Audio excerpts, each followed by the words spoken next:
I'm Brian Stanton, host of Teaching While Queer, a part of the Education Podcast Network, just like the show you're listening to now. Shows on the network are individually owned and opinions expressed may not reflect others. Find other interesting education podcasts at edupodcastnetwork.com. Hello, Empowered Principals. Welcome to episode 345. Welcome to the Empowered Principal Podcast, a not-so-typical educational resource that will teach you how to gain control of your career and get emotionally fit to lead your school and your life with joy by refining your most powerful tool, your mind. Here's your host, Certified Life Coach, Angela Kelly Robeck. Well, hello, my empowered leaders. Happy Tuesday. I hope you're doing well. Welcome to August. Here we go. A brand new school year is underway. You are probably back at it. Most of you are. And I'm inviting you into the Empowered Principal Collaborative. Let me tell you a little bit about it because it's so valuable. It's so valuable that I have a hard time articulating how valuable this is.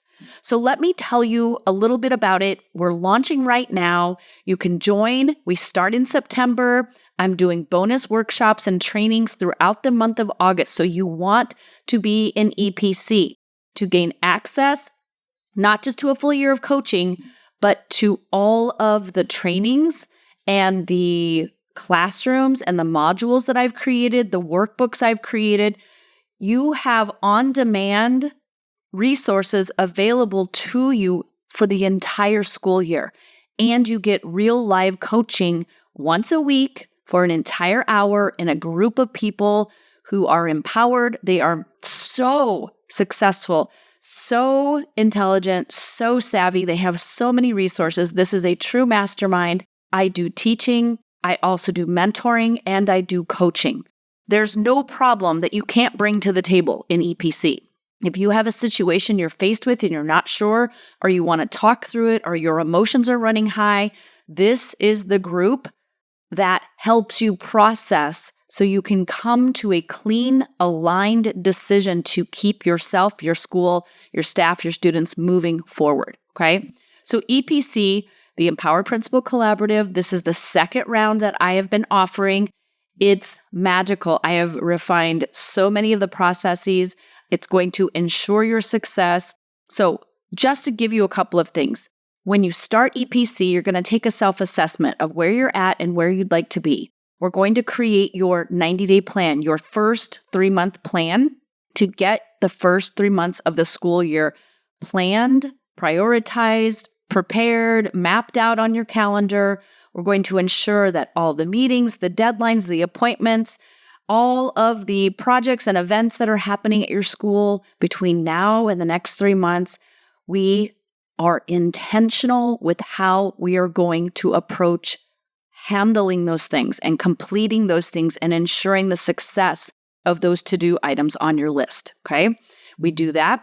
Every 90 days, we come up, we assess the old 3-month plan, we come up with a new 3-month plan. That is how you get to the year.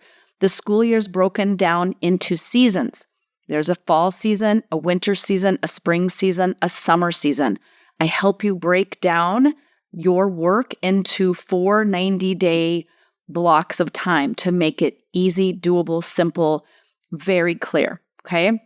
Then we coach on time mastery, balance mastery, planning mastery, relationship mastery, leadership mastery, and emotional regulation mastery. So there is a plethora of topics in each of the 6 pillars of EPC. So those are the 6 pillars. We master time, balance, planning, relationships, leadership, and emotional regulation. All of that's included. Communication is included in those topics, building your culture, everything to do around how you spend your minutes of the day, how you spend your time, how you spend your energy, where you spend your time and attention and focus, making sure you have balance throughout your work day, your work week, your work year, ensuring you're getting to do the things you love. But really, this is about building up not just your skill set, but expanding your identity as a leader, being the leader who is successful and balanced. You can have both. being the leader who is highly impactful, but not overworked. We look for the land of and. The empowered principals live in the land of and. They have both.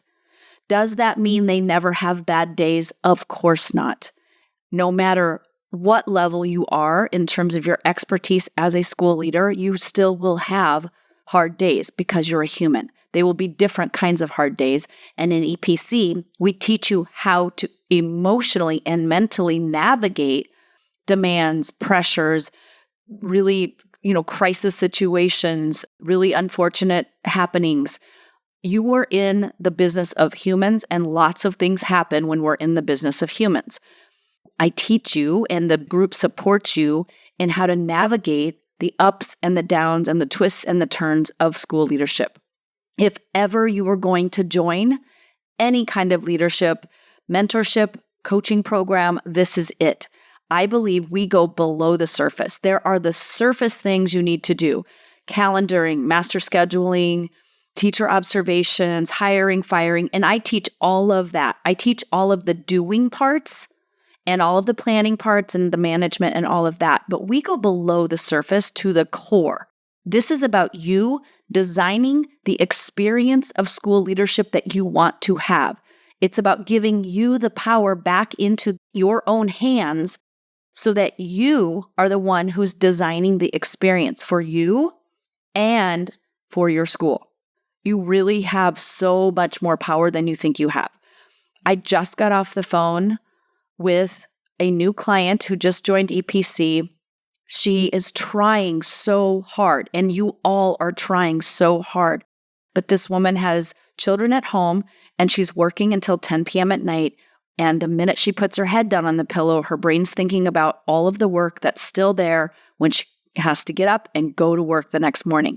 For most of us, that is not the school leadership experience that we want. It's not what we thought we signed up for. And even if you did know it was going to be a lot of work, it doesn't mean you want to be working your evenings away from your family, your children, your partner, your spouse. We want you to feel that you have some agency and control over your professional experience. And because I'm a certified life and leadership coach, I help you blend and balance your life with your profession. You're one human. There's one human experience. You can't separate professional development from personal development. It's all development. It's human development. I want to help you expand to experience the greatest experience that you can as a school leader. So if you're interested in EPC, you can sign up one of two ways. You can pay in full. It's $1,997 for the entire year. You get access to everything for 12 months. Or if you're not able to pay in full, that's fine, because now this year I've added a payment plan option. You can do 10 monthly payments of $199.70 per month for the first 10 months. It's a 12-month program. So the last 2 months, you're not even paying because you've paid it off.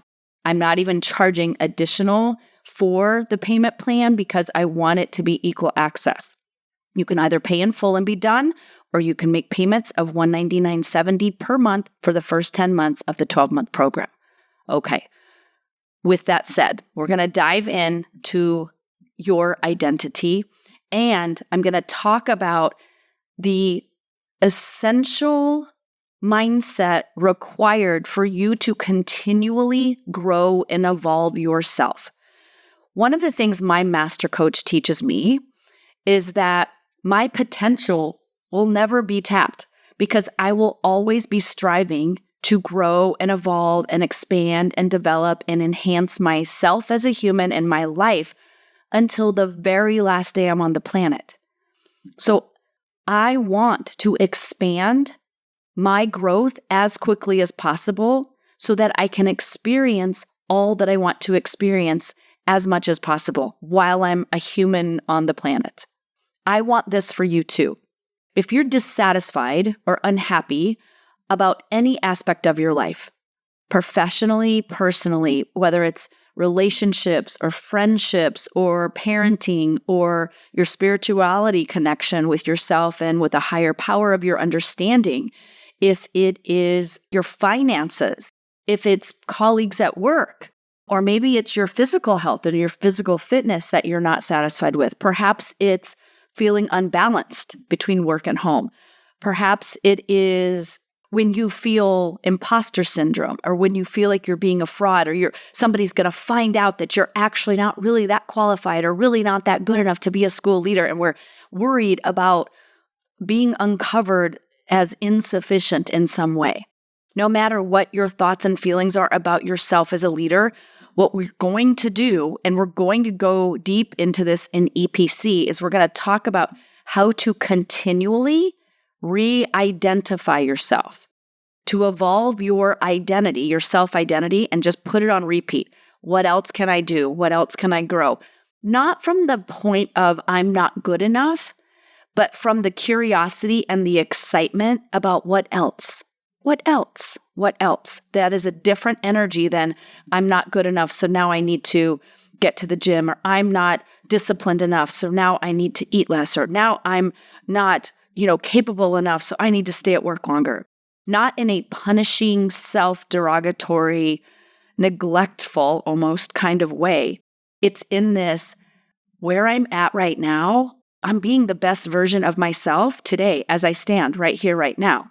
And what else? I'm curious. How much better can it get? How much more impact can I create? How much less can I work and get the same amount done? Is it possible that I can do observations in 30 minutes instead of 60? Is it possible that I can get emails done in 30 minutes versus 2 hours? Is it possible that I can check my email less often? I've got people who are checking email twice a day. That's it. 15 minutes in the morning, 15 minutes in the evening. They're not spending hours and hours on the email. They've developed systems for the email. Some people do it 3 times a day, beginning, middle, and end. That's more comfortable for them. Totally great. Add it into your schedule.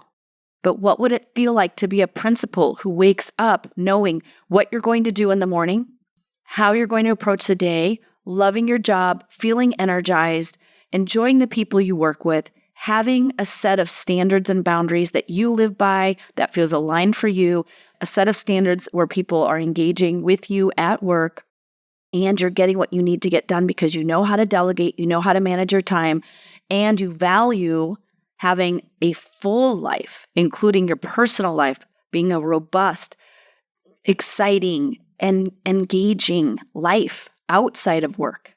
I've noticed myself, I love what I do so much, it's easy to just lean on that for my pleasure. But I have to put limits around that and say, yes, I know you love coaching, you study coaching, you coach yourself, you coach your clients, you're into your business, and I want you to have this other experience outside of coaching, outside of being a CEO of a business and an entrepreneur, learning about the business and the back side of the business where you're learning and growing and evolving the business, and learning and evolving and growing as a coach. There has to be more to life than just my job as my identity. So you currently have an identity as a school leader. I want you to think about your character traits, how you identify right now, because there are certain beliefs that you think about yourself. You have certain strengths. You have certain weaknesses.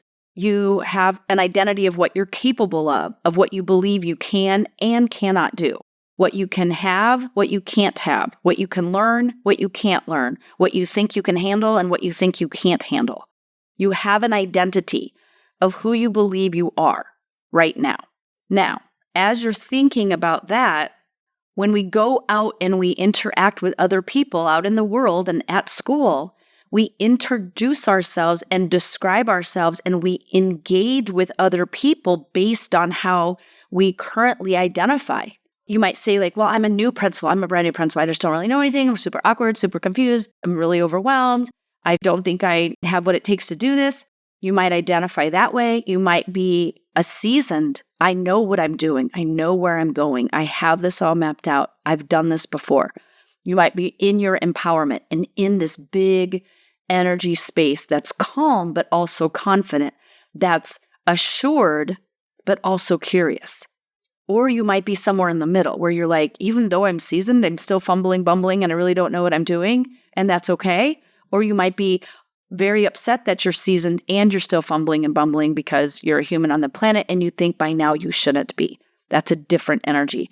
It's a different identity. So we say things like, we're young, or we're veteran, or we're experienced, or we're inexperienced, or we're good at this, but we're not good at that. But I know how to do this, and I don't know how to do that. Our brain goes to very all or none thinking. It's this or this, that or that.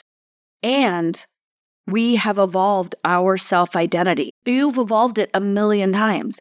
From the time you were born, from infancy, from not being able to talk and walk to being able to talk and walk, from being somebody who doesn't go to school to somebody who does go to school, from being this kind of a student, maybe you were able to get your grades up, or maybe you had great grades and then you were like, I want to just play, take a break from doing all this grades.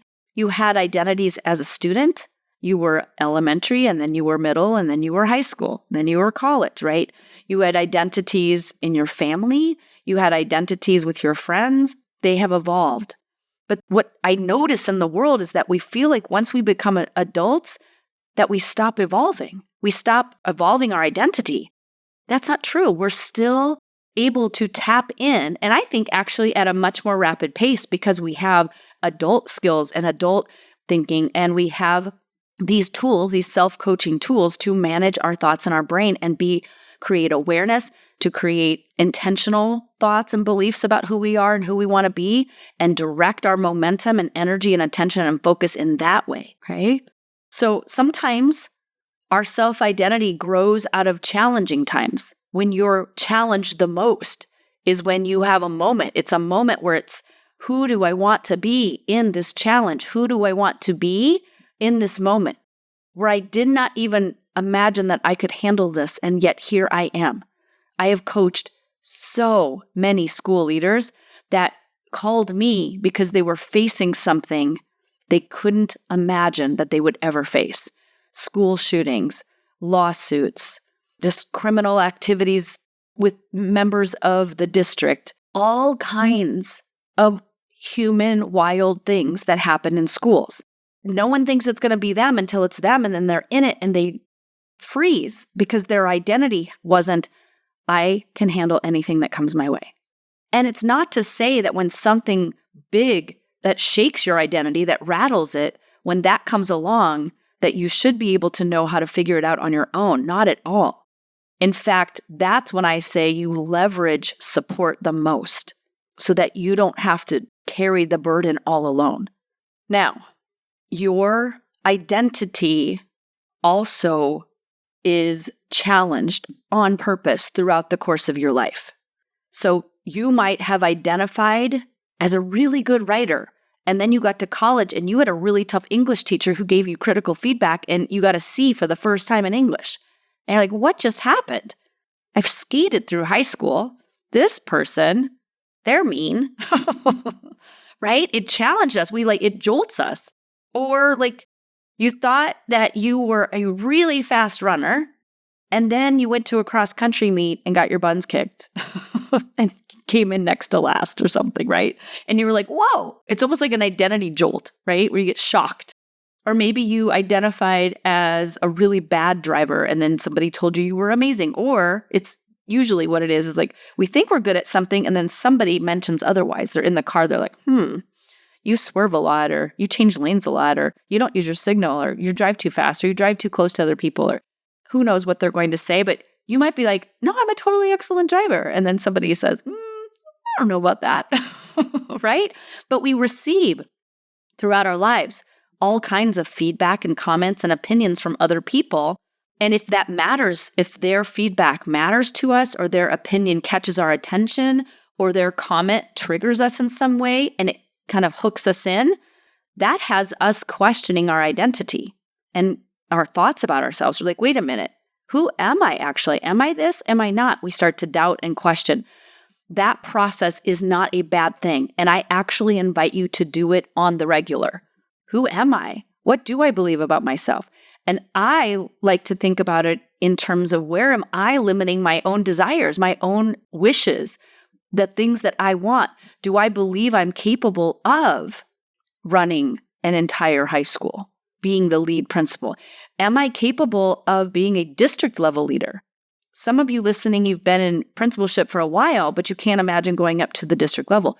Why not? What's the block? What are the thoughts? What is the identity that is constricting you from expanding into an identity where it's possible for you? Where in your identity do you believe you can't handle the next expansion? What is fearful about that expansion, right? So notice when people trigger you or they have you questioning your identity, that's not a bad thing. What I do invite you to do is to discern for yourself. If somebody tells you that you're a terrible driver and you think about it and you take it in, it's like, oh, I see what they're saying, but that doesn't make me a bad driver. I'm still a good driver. I just drive fast, or I just don't always use my blinker. Doesn't mean I'm a bad driver. That's an opinion. You can hold firm to your identity if it serves you well, if it feels good. If you have an identity that feels bad, things like, I don't know what I'm doing. I don't think I can keep up. I can't seem to meet deadlines, or I'm always running late, or I can never leave on time from work. That's a big one. People come in, they're like, I want to leave by 4:30, or I want to leave by 5. I'm not leaving till 7. I guess I'm just a person who can't manage their time. See, the identity comes up. If the identity you're attaching to right now does not feel good, that's because it's not true. So if you're not feeling good about who you are, we want to start there.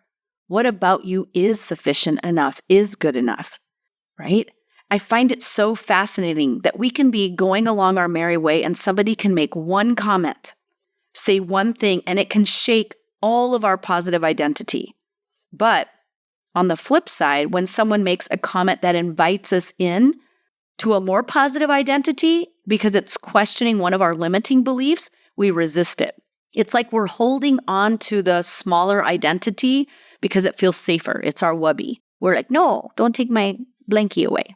I want this identity. It feels comfortable. It feels safe. It's what I know. But does it expand you? And at what cost are you holding on to the old identity? Because we carry around all of these old identities without even questioning it. We just put them in the backpack and we put it on and we go until somebody questions us or something jolts us and challenges us and shocks us into having to re-identify and re-question. We don't really take the time to stop and contemplate what the identity is. And the way you do that is to ask yourself, how am I feeling? What's coming up for me? What do I think I'm good at? You just explore it. That's what we do in EPC. Our job is to evolve ourself, our skill sets, and our mindset, because we're really doing it anyway. We're just either doing it subconsciously or we're doing it consciously with intention. We're exploring it out of curiosity and delight and wonder and fun and just exploration, and to push ourselves like, I want to know what I'm capable of. Let me go explore that. How can I expand myself? And there's times for rest. I'm definitely a proponent of not always expanding. Not everything needs to be rough or hard or challenging or difficult. You can have moments of resting, coming up for air. But you'll know when it's time for an identity shift because you'll feel a little bit restless, or you'll feel like you're spinning, like you're stuck and just on repeat. So we are always evolving our skill set and our mindset. It's just a matter of whether we're doing it with awareness and intention or not. We're letting it just evolve on its own. It kind of just is sitting there in the background and maybe it gets poked once in a while. But the way that you expand your impact, your productivity, the more fun you're having, the more time, when you expand what's possible for yourself, that is when you expand your life, the experience that you're creating. Because the more often you intentionally redefine your identity, the faster you're able to reach goals. This is how I see it working. Think back to when you were a kid and you didn't know how to ride a bike without training wheels. Your self-identity as a 3 or 4 or 5-year-old included identifying as a child who couldn't ride a 2-wheel bike. But you saw your older siblings and their friends out riding 2-wheel bikes, and you so badly wanted to ride a 2-wheeler bike. But you didn't know how. You're like, I'm not capable of that. It's not possible for me. I don't know how. So even though you wanted to identify as a 2-wheel rider, you didn't identify that way. But as of today, I'm going to guess that most of us at some point did learn how to go and ride a bike with 2 wheels. And today we can identify as a person who can ride a bike. So you had an identity shift, an identity expansion. And how did that identity expand? You redefined yourself. Your identity evolved. You redefined who you were and what you were capable of doing. You expanded your skill set, which was the actual physical riding of the bike. But first you expanded your mindset. People will say, like, what comes first, the chicken or the egg, the skill set or the mindset? Like, I think this is what I would argue, that the mindset came first. You have to decide in your mind, I'm going to learn how to ride a bike. I'm going to learn how to be a two-wheeler biker, right? You decide first, and then you go out. That generates momentum. The decision and the commitment generates the momentum to then get on the bike and try and fall and try and fall and try and fall. And you keep getting out there because you desired it so badly. The identity began when you decided that desire to be a skilled two-wheel bike rider, that you wanted it so badly. And even though you lacked the skill, you were committed to learning the skill set because your mind had decided, this is what I want. This is who I'm going to become.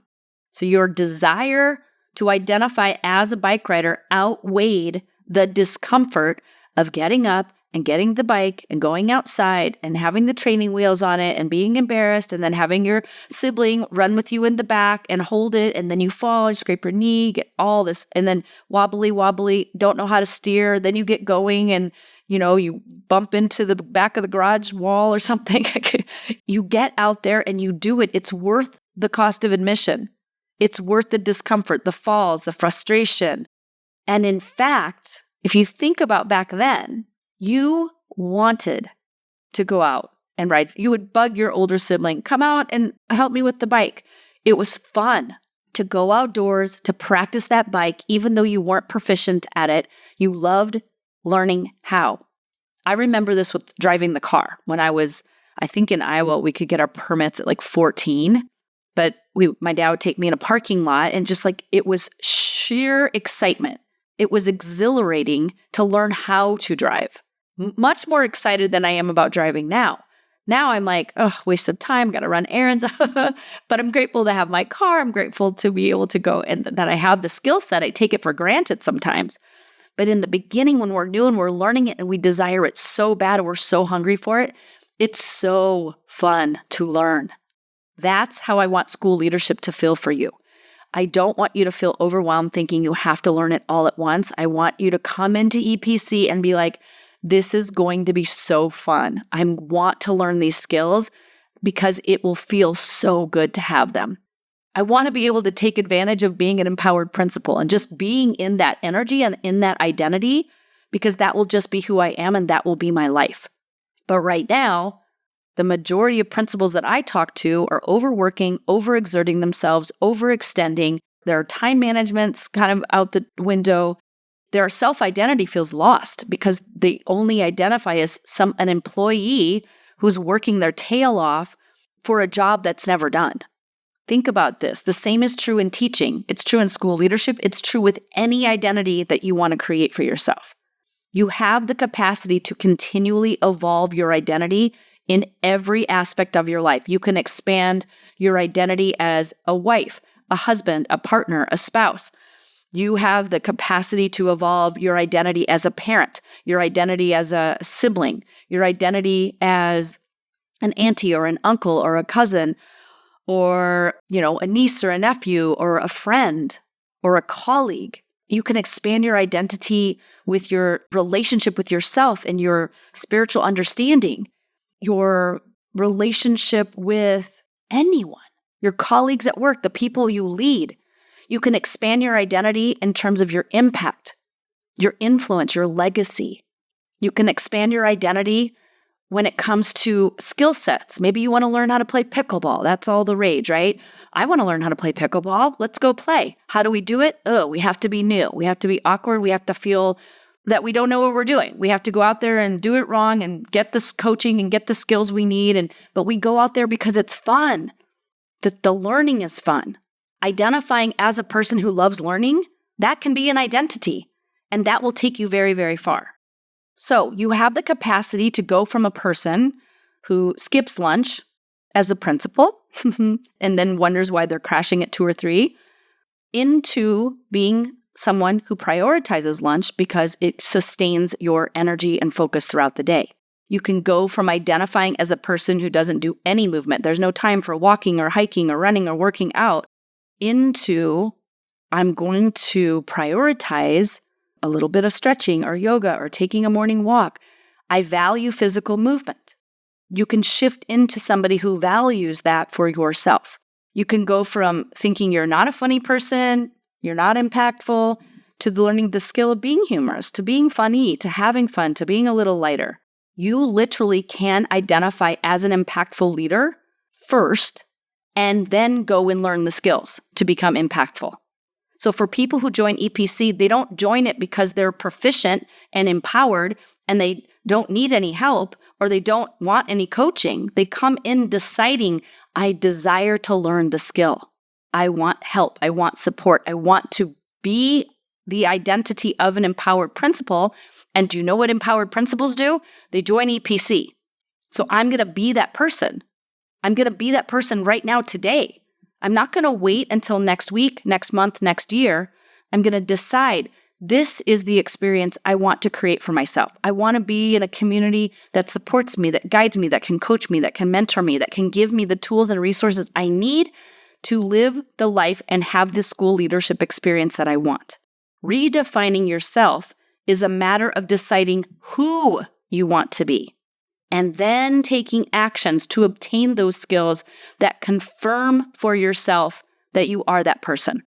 So you identify your desires, identify the identity you want to have, and then commit to that identity. And even if you have to role play right now, who would I be if I were this empowered version of me?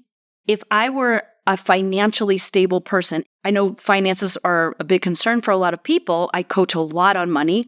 And if I want to be in the identity of somebody who makes the money I want to make and is a wise spender and a wise saver, and I spend and save according to my financial values and my financial goals, if I'm that person now, how do I make decisions? What do I invest in? Where do I invest my time and my money and my resources and my focus and attention? Money is just like time. Like minutes are like dollars and dollars are like minutes. If you're really good at time management, apply your time management to your money management. If you're really good at money management, but you need time management, budget minutes like you budget dollars. You'll find it very fascinating. They're very similar. They are two forms of currency that we use to leverage to create results and desired outcomes for ourselves. Okay? So the more often that you ponder your identity now and the identity you want next, not from a place of insufficiency, that's the secret. You have to be good with where you're at now and just explore, not because you're desperately trying to get out of the space you're in right now, but because you're just curious to know what else is possible. I would like to be a principal who leaves by a certain time so that I can go home and get a walk in or be with my kids or spend time with my partner or go to the gym or meet up with friends. I want to be that person who has a robust life outside of my job and I'm creating all the results that I want at school. I want to be that person. Do I think it's possible? Maybe yes, maybe no. The only difference between having it and not having it is believing that it's possible. Because when you believe it's possible, then you put systems and structures and planning into place. You map out your time differently and your finances differently in order to be the person who has both. Okay? So, what is the identity that you want to develop for yourself this coming year? Because your identity is simply what you believe about yourself, what you believe you're capable of learning, doing, experiencing, handling, creating, having. What is the identity you want to develop for yourself? What is one aspect of your identity that you would like to enhance? And what do you want to be skilled at that you don't feel skilled in right now? This is the conversation that we're going to be having on the first day of EPC, which begins Wednesday, September 4th. We're going to use a tool to determine your current identity and then select an area of identity expansion. And what's super fun about this is that expanding your identity, it doesn't have to take months or years. It can happen very quickly when you're focused on it. It doesn't have to be hard. It doesn't have to be tedious. We want it to be fun and light. That's what makes it worth doing. Just like getting out there and learning to ride the bike or learning how to drive, and you want it so badly that the learning process is equally as fun as having the skill set. Learning, the eagerness, the hunger to learn how to do it, that's part of the fun. And then once you're out riding your bike, you're just going for it. You feel so free and independent. And then eventually you get a little bit older and you're like, that's not a cool form of transportation. Now I want to learn how to drive a moped. Now I want to learn how to drive a car, right? We evolve even our identity as a person who moves around in space and time. So when you join EPC, you're going to receive this tool that I designed called the Wheel of Work that helps you articulate your current identity and map out the next identity expansion. And then from there, I will teach you the foundations of an empowered principal identity, which is time mastery, planning mastery, balance mastery, leadership mastery, relationship mastery, and emotional regulation mastery. Those include conversations, how to communicate, how to converse with people, how to set up and have conversations around culture. Culture is just what people feel and think about themselves as a collective. We're going to talk about influence and impact and legacy. It's the full package in EPC. This is the time to join. I can't wait to meet you. This is going to be an epic year. Bring your colleagues. Let's expand. Let's have fun. Let's go. I will see you guys in September. When you sign up in August, you're going to have access to the bonus classes. So come on in. Let's go. I'll see you guys soon. Love you all. Have a great week. Bye. Thanks for listening to this episode of the Empowered Principal Podcast.